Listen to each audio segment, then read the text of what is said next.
Na semana passada, havia já uma intenção da senhora de aprovar requerimentos convocando para ouvir ou quebrando o sigilo do general Paulo César Nogueira, que é o ex-ministro da Defesa, que foi citado, inclusive, na CPI, até pelo o hacker, o Walter Delgatti, diz que se reuniu com ele no Ministério da Defesa.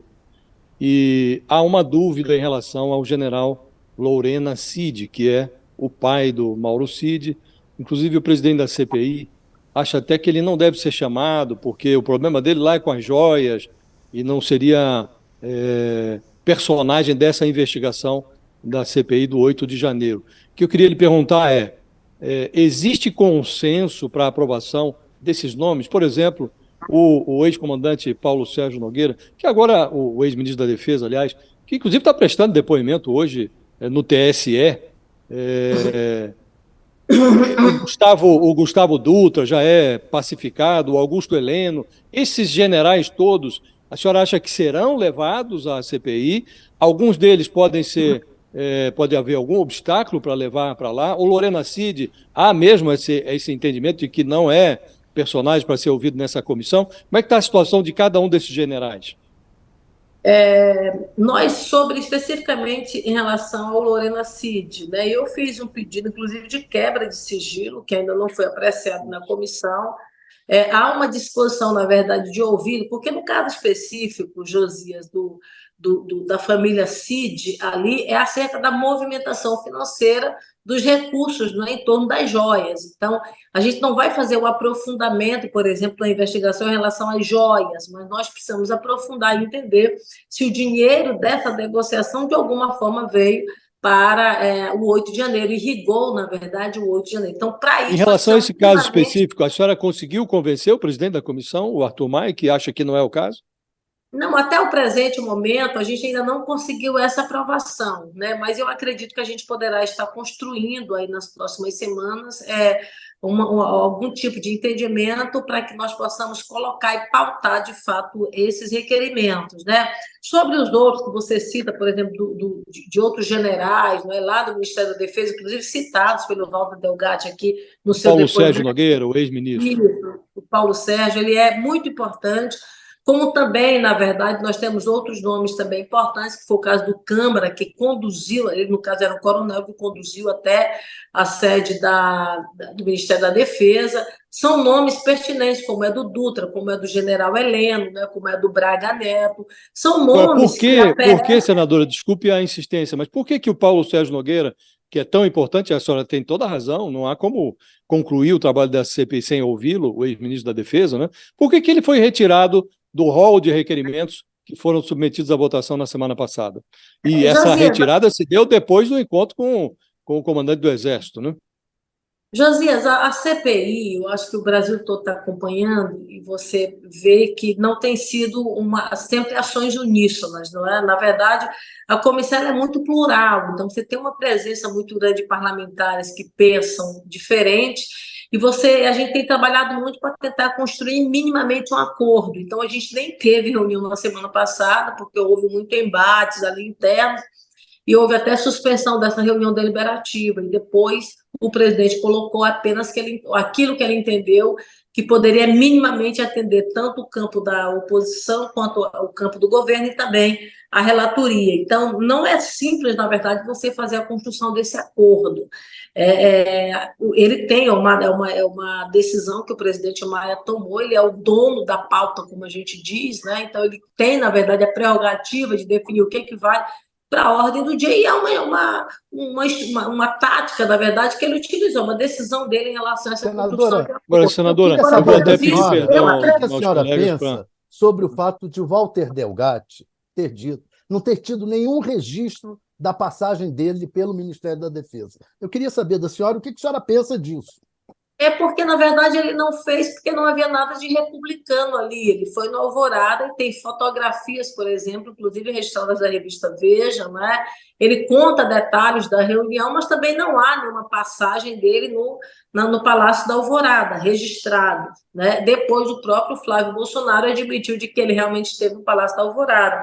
No Ministério da Defesa também não tem registro, porque ele não foi pelo viés legal, pelas normas legais, né? Ao contrário, ele foi ali de uma forma realmente em uma organização meio que subterrânea, ali na tentativa de fato de não receber. Então, a gente pode até solicitar, como tem requerimento solicitando esses registros, mas com toda certeza posso te assegurar de que realmente não haverá esses registros. O que a gente poderia ter de registro são imagens, né? Porque das imagens você de fato não pode fugir.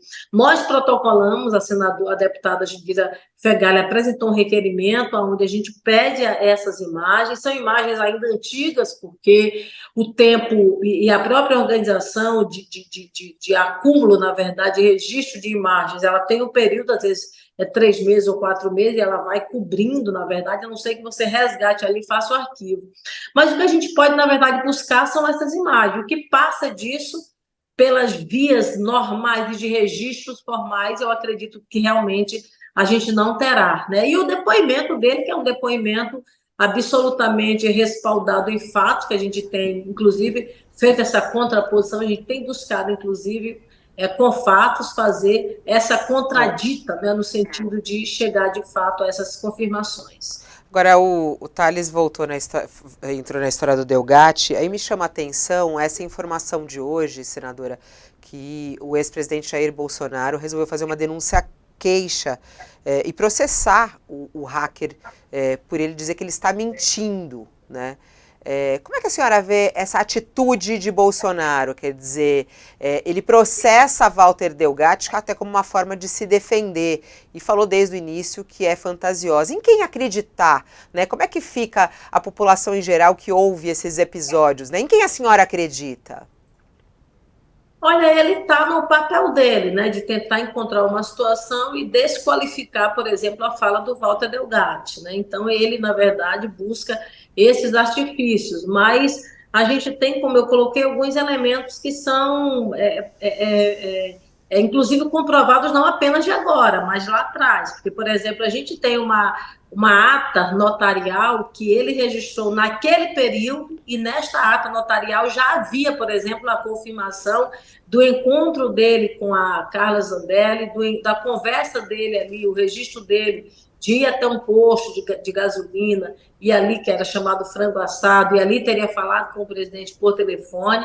Então, essa ata não foi registrada agora, foi registrada lá atrás. E, de repente, fala, por exemplo, do grampo do Alexandre de Moraes. Naquele momento não havia nenhum debate sobre grampo. O grampo foi falado agora, em fevereiro, e aí o senador Marcos Duval foi uma das pessoas que trouxe esse debate de fato à tona. Então, veja que você tem um registro lá atrás e que lá na frente ela é colocada, na verdade, mais uma vez à tona, não pelo próprio Walter Delgatti, mas por outras pessoas que estavam no entorno. Então, você vai vendo que vai batendo, de fato, essas informações, não é? Agora, ele tenta desqualificar, como toda a oposição, de fato, tenta desqualificar. Como eu disse, está no papel dele, como também está no nosso papel e, sobretudo, na nossa responsabilidade de fazer o aprofundamento dessa investigação. Senadora, havia uma intenção da senhora, não sei se permanece, se há perspectiva de aprovação, de promover uma acariação do Walter Delgatti com a deputada Carla Zambelli. Havia intenção também de promover uma acariação do general Gustavo Dutra, que era comandante militar do Planalto, no 8 de janeiro, com o coronel da Polícia Militar do Distrito Federal, o Jorge Neime. A senhora mantém a intenção de fazer essas acariações? Existe a possibilidade concreta de que elas sejam aprovadas? Josias, eu acredito que a gente vai conseguir aprovar. Eu acho que são acariações muito necessárias, né? Eu acho que, por exemplo, a da Carla Zambelli com o Walter Delgatti, ela é muito importante e muito necessária. Nós conseguimos a quebra dos sigilos dela e essas informações ainda não chegaram na comissão. A gente está aguardando chegar, tão logo chegue, a gente vai aprofundar o estudo, na verdade, em torno desses documentos, de forma que a gente possa, de fato, fazer essa acariação. A acariação do Dutra com o Naime é importante porque o Naime fala textualmente que o Dutra impediu, por exemplo, a retirada do acampamento, né? Então, naturalmente, eu acredito que o Dutra possa negar essa informação. Em ele negando, nos dará, na verdade, respaldo suficiente para fazer essas acariações. Eu acho que a gente precisa finalizar os trabalhos da comissão com acariação, porque houve uma contradição muito grande de informações dessas pessoas ao longo dos trabalhos da comissão. A gente